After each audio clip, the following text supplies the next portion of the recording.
Pemerintah baru AS mengusung semangat efisiensi anggaran negara. Menurut analis, ini bukan pertama kalinya sebuah pemerintah baru berjanji memangkas pembelanjaan. Presidents have been talking in one way or another about downsizing or reducing the role of government since the founding of the republic. Presiden ketiga Amerika, Thomas Jefferson, pada awal abad ke-19 memangkas anggaran lewat pengurangan personel militer dan pegawai negeri sipil.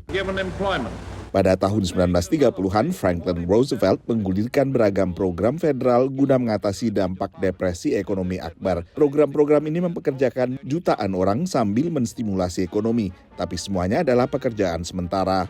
I, Ronald Reagan, do solemnly swear. Pada tahun 1980-an, Ronald Reagan membentuk Komisi Grace, terdiri dari 150 pengusaha yang ditugasi mencari ruang untuk memangkas anggaran.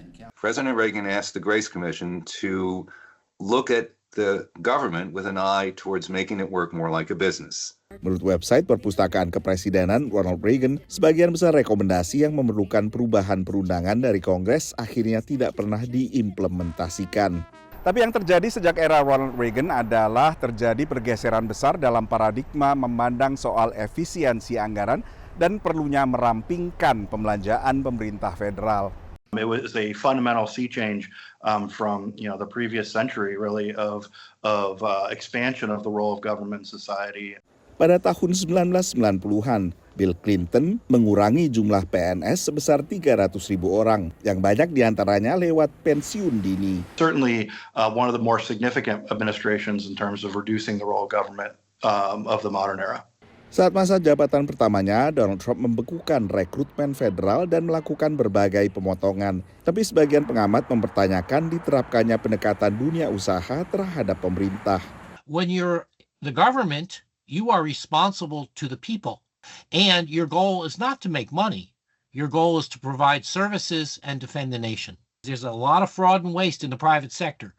So I'm not that sure that business people are necessarily the best people to even find out, to even discover fraud and waste.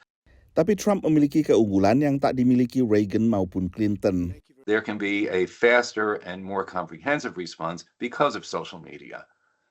Members of Congress tend to respond more to social media than the old-fashioned letters they used to get.